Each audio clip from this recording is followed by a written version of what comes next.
So, welcome to another episode of the Jobs for Women podcast. I'm very excited to welcome this week's guest. We have Becky Ray, who is the CEO of Culture Kick and a high performance culture consultant. What an introduction. Welcome to the podcast. Thank you. Thank you for having me. I am so intrigued to talk about your career today because I feel like when we had our off the pod chat, there was a lot of light bulbs for us. There's a lot of synergy in what we do here at Jobs for Women. So talk to us. Tell me about what you do. Okay, so I essentially I partner with leaders inside organizations and empower them to create their own high performing culture in their team, in their business, because work doesn't have to be dull and boring and feel like you're pushing treacle up a hill. Work can actually be fun and energizing and satisfying. And if you make it that way for the people that work there, then do you know what? They're going to give you their best, and then your business would definitely benefit from that. That makes total sense, doesn't it? Do the individuals come to you or do the companies come to you? A bit of both, really. So some of my current clients I've got because I know people that work inside businesses, and it's often people from, because my background's also health and safety. So culture often gets shoehorned into kind of the health and safety kind of sphere of a business, especially if it's high risk or safety critical, and that's where my background is. They'll often go, oh, we know we need something, but we're not quite sure what. And then I kind of go in through them, present to kind of their leadership team and say, look, we can try some of these things, because culture change is not, oh, we'll fix it with one fancy new initiative or one workshop. It's a long journey, but I can kind of kickstart them onto that journey, give them things to try and consider, and then over time they can develop that culture for themselves. And does it I'm assuming it varies per organization. Like culture is huge, isn't it? Can you talk us through that? Like how do you go into a company and be like, right, your culture's like this is what we're going to do to switch it up? Yeah, so it definitely does vary, and obviously depending on what you do as a business and where you are, you're going to have almost subcultures within your business, especially if you've got different locations and different departments. And often that's one of the biggest conflicts they've got, is the kind of departments working in silos. So just working within their little sphere, and almost they're looking down and in, rather than you want people to be looking up and out to see that their part of the business is part of a bigger piece. And getting people to kind of see that and see the synergies between departments is a great starting place. How do you do that then if you go into an organization? Can you give us all your secrets? Yeah, there's a few. I mean, so I've built like a frame. So through my experience of working inside lots of businesses, and now as a consultant, I know kind of the things that work. So I've built a framework, but I think framework's a bit boring and a bit corporate. So I've smashed it neatly into a cake, and it's called the Culture Cake. So you've got 5 layers of this cake. And I can bring those to life through coaching, through workshops, through ongoing support inside a business, to bring the ingredients of these 5 layers apart. And I'll just go through them quickly if that will help. So the first one's all about making it easy. So people want to do their job, whatever you're employed to do, you want to come in and do it and hit the ground running. And that's good for people and good for business. So what are we doing to set people up for success and give them what they need when they need it, and then kind of back away and leave them to it, to flourish and to fly and be awesome? The second one is all around speaking up.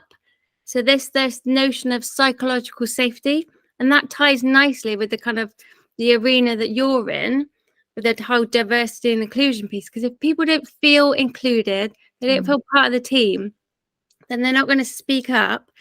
And then all that knowledge that your business like craves to have is often trapped within your workforce. And then people then maybe only do the bare minimum. And again, you're not getting the best from your people if they feel like they can speak up and contribute and come to work as their true authentic selves and give you all they've got to offer.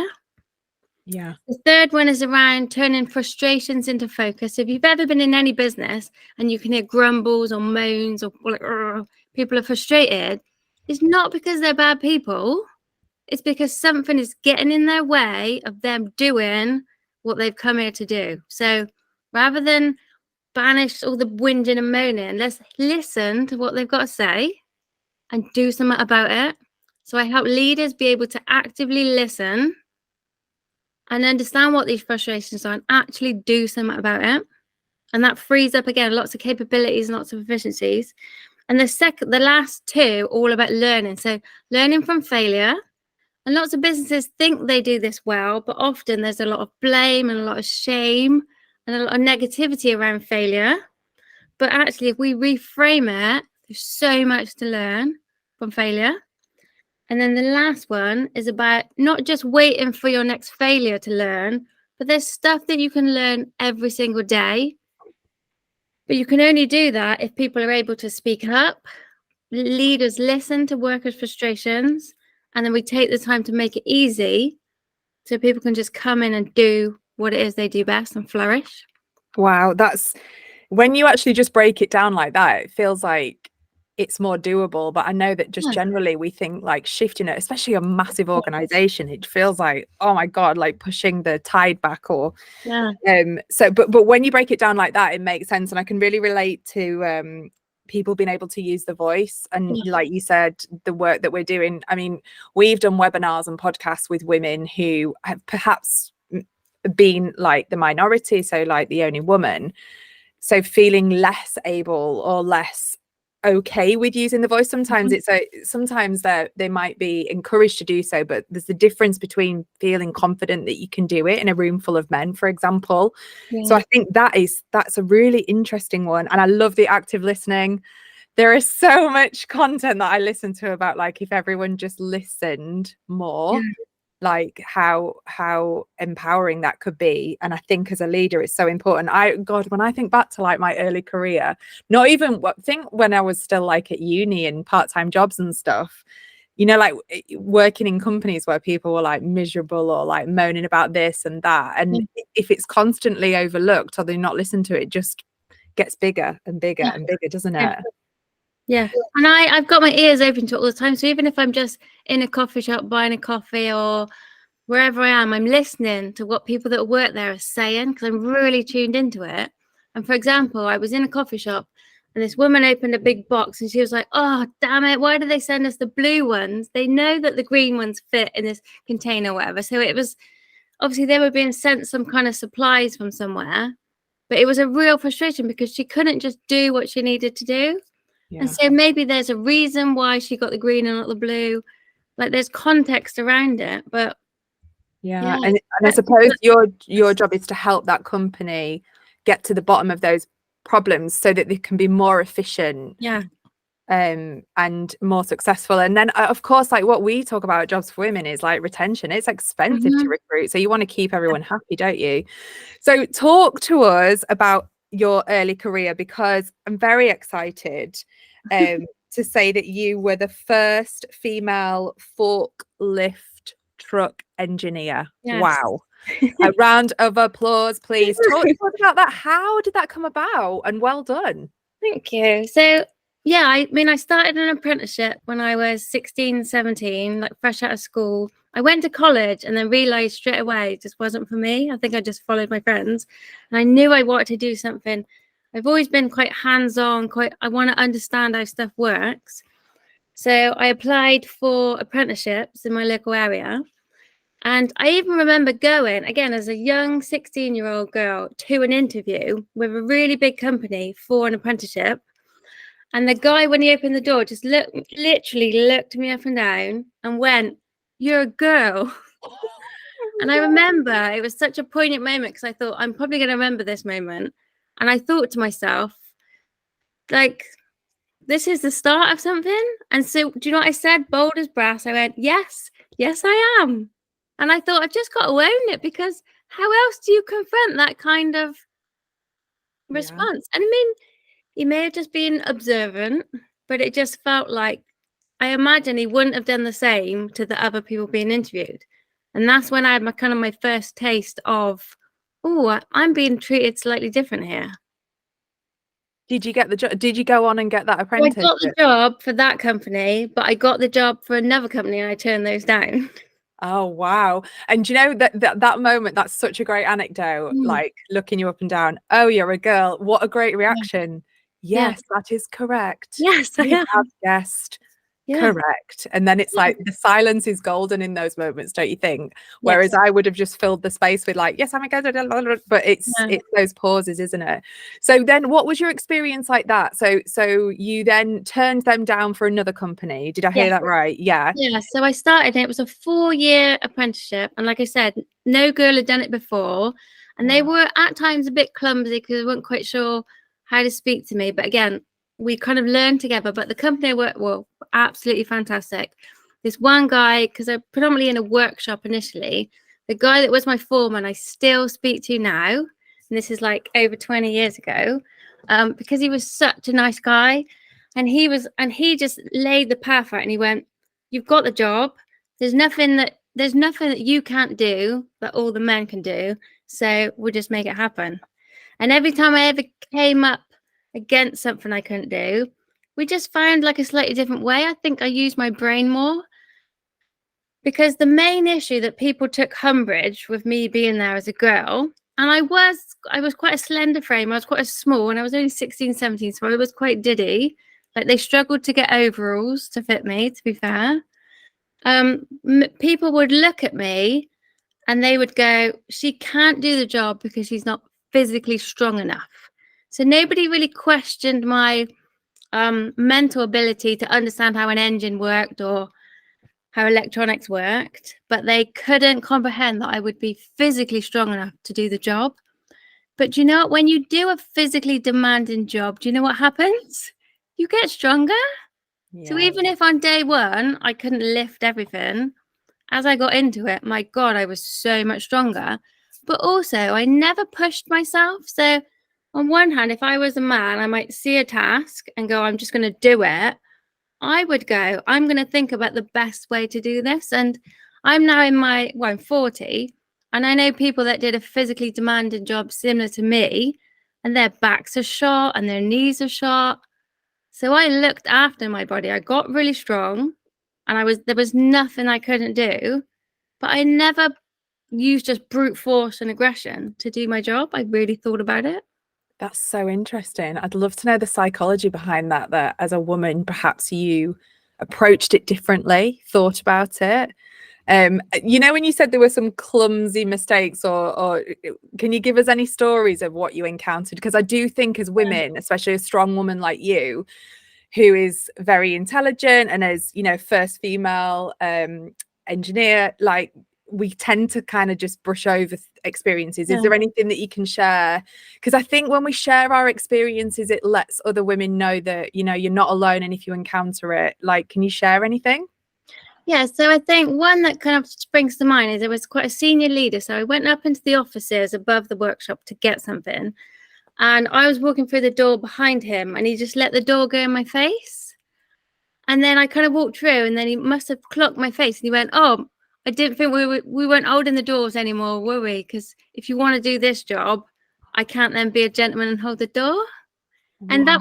that was the decision he'd made, is if he was trying to accept me as an engineer doing a man's job, he then didn't need to open the doors for me. And then similar things happen. So I would have a van, and I would drive to the places where the trucks were broken, and I'd get a big toolkit that I could carry, because why would I set myself up to fail? So I'd get it out, and it was heavy, and I'd carry all the bits over, and people would want to come and carry it for me. Again, being like a gentleman, to help me. And sometimes I would let them, but sometimes I wouldn't. I'd be like, "I've got this." And people just felt awkward in those moments. But the bit about slamming the door in my face, Well, that's just again, I think rude. it was rude, because I hold the door for anybody. Uh-huh. It's not like a male thing. It's not a male. Yeah, so he was making it a gendered thing, wasn't it? Well, Mm, technically, to do this job, in my eyes, you're now a man, so yeah, I'm not going to hold the door open. That's yeah, crazy. yeah. And I think that's what comes up when we're thinking about women in male-dominated industries. It's like, Mm, just because we're doing a job in a male dominated industry doesn't Yeah. make us a man, or we're not trying to be a Yeah. man. And it's like when women are deemed to be, when they're assertive and they're called bossy, or when they wear a certain type of attire, if they're dressing androgynous, they're trying to be a man. And it's like, we can't really win. The very fact that women are talked about for the based on their appearance, like, you know, in the media, when it's in politics, the men, their suits aren't talked about, but women are literally pulled apart in terms of their appearance. It's kind of like, this is why having these conversations is empowering, because, you know, we want to inspire women listening that they can do, you know, you got that apprenticeship, well done you. And I'm hoping that there's been more women after you. It has, definitely. Do you think it's changing? I think it is changing, but I just think the rate that it's changing is so painfully slow that it kind of hurts. But I like to think that so for example, if I would get in my van, I'd drive somewhere where something was broke. If I knew the people, because I'd been there before, they'd be like, "Oh, welcome back, Beck. Let me get you a cup of tea," and it was such a nice environment. If I went somewhere where no one had seen me before, and I would get out the van, often they would just go, "Oh, this doesn't compute." And because it's so different, because I was breaking the stereotype, I was breaking the mold, it made them feel uncomfortable. And so I would say 95% of new people that I met and who saw me in my overalls getting out the van would say something, again, quite clumsy. "Oh, well, you're a girl," or "Do you know what you're doing?" or "Is your dad coming?" or My God. Is the bloke coming?" And they'd be so uncomfortable that they couldn't not say anything. And even though those conversations, and I had so many of them, were hard, they were just seeing something that was just so different. They couldn't compute it, and they didn't know what to say and how to respond. So I like to think every little conversation I've had, I'm now changing their perspective of, "Oh, well, a woman can do that job." And then obviously I go on to fix the truck and they can do what they need to do. And they're like, "Oh, yeah, you've done it." She's smashed it. Every little interaction is setting up the next person not to have that. Yeah. And obviously all the women in all the jobs and all the men in all the women dominated industries are doing that are breaking that stereotype and are standing up and being proud in it, is paving the way to say it's okay. But if you don't see it, you can't believe it, can you?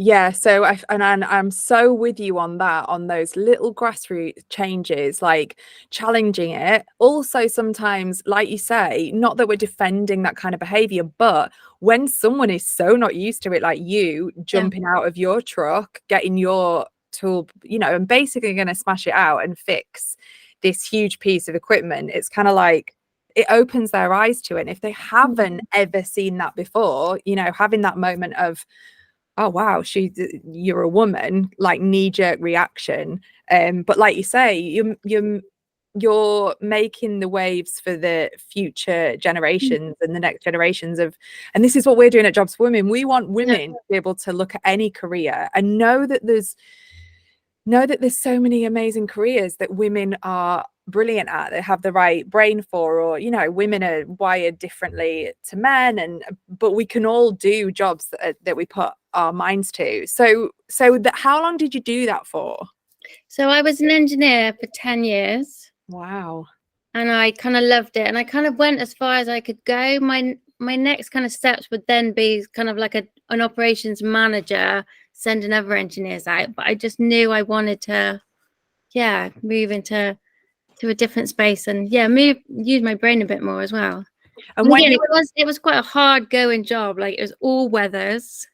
Wow. All weathers, rain, snow, and it was really dirty. And obviously it takes its toll on you. But I'm so glad I did it. I learned so much about people and business. Yeah, I bet. And when you then went into like operations manager, did you see many women coming through? No, so unfortunately it's still quite a male dominated environment. But yeah, they're getting there. They're getting there slowly. And then talk to us about then when you set up your own business. How did you make that leap? What was the connection? So it all happened over COVID, but I think the idea had been brewing for a while. So I went on to then do health and safety, and I did that again in a number of really high risk, safety critical, but again, male dominated environment. So rail, so infrastructure stuff on the on rail, so big construction jobs. And I remember at the time is when the whole gender pay gap bit where they have to report on that. So they started crunching the numbers. And at the railway at the time, it was 98% men. Whoa. And I think at the time it was like 36,000 people worked there. Wow. And it was a 98% ratio, 98% men. So what did you do for rail? Were you doing health and safety? Doing health and safety, yeah, for the railway on big projects. And again, I kind of got some respect because I kind of been like a hands-on worker and I understood that stuff. But still faced similar kinds of things because I just stood out. Being a woman, you kind of do stand out.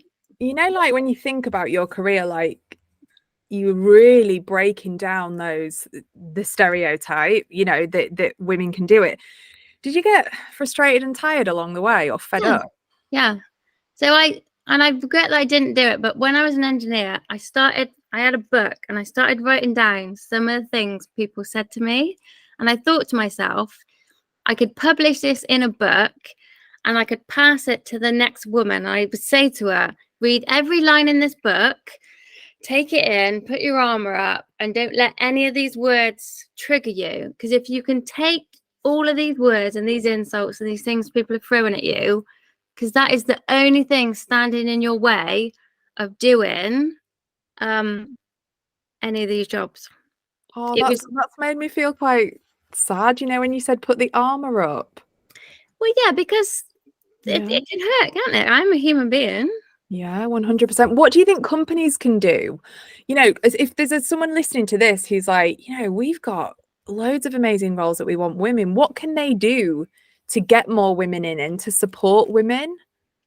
So I think, and so something that we do at Culture Kick is this piece around psychological safety. So create an environment where it's safe to speak up and to share your ideas and your concerns and to say when it's not okay, because I didn't have that when I was an engineer. And even though I had a lack of psychological safety, there wasn't the like academia and theory kind of to bring it to life. But I wasn't able to say, oh, this is not right, or this feels uncomfortable, because I wouldn't have been supported. So for leaders to know that the people in their teams, whoever they are, if they're facing, I suppose, I mean, you can call it banter, but it wasn't really banter, but like discriminatory comments, that they can challenge it and it's not okay. But also it's all the people around. So every time somebody said something to me that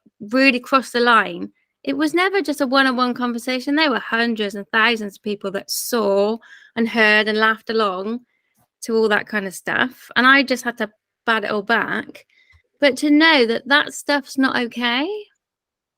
And to create a culture where everybody in the team is curious, but non-judgmental. So you can be curious and you can go, oh, I've not seen you before. And you can ask questions and converse with people, but to be non-judgmental. We can't pass judgment about somebody just on what they look like without seeing what they're capable of.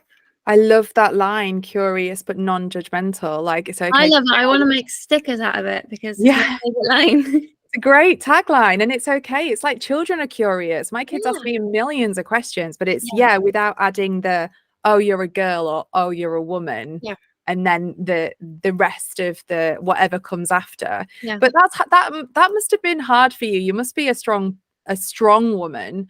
Is there anything that you wish you'd have done differently, like in your career when you look back? Yeah, so I think I probably would have liked to have called more people out, because there was a lot of stuff that happened that wasn't okay and I had to deal with it on my own.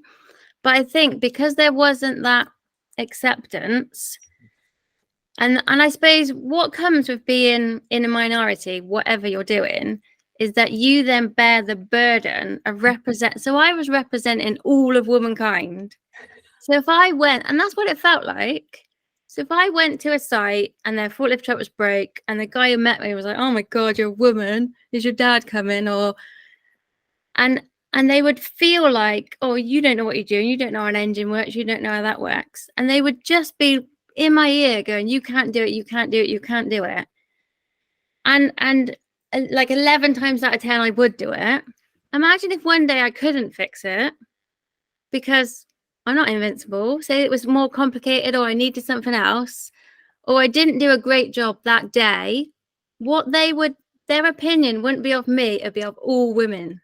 And I want to take that pressure away that comes with being in the minority. Because if I was a bloke and I turned up and I couldn't fix it, they might be like, oh, that bloke didn't do a good job. He was rubbish. But they wouldn't go, all men are rubbish.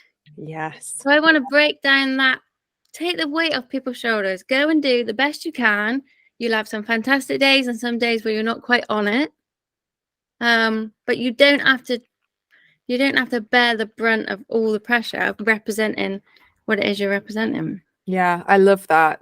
I can relate to that. And I think even all of your experiences now, though, you're helping so many women, you're helping organizations. So everything we do in our life adds to the future, don't you think? And I say that to my kids, like when I'm like, they're like, you know, when they're thinking about what they want to be when they grow up, I'm like, you don't have to have all the answers, and everything that we do, even if you know, we talk to a lot of women in our community that are like changing careers midway, and it's gone are the day that we have to have this one career.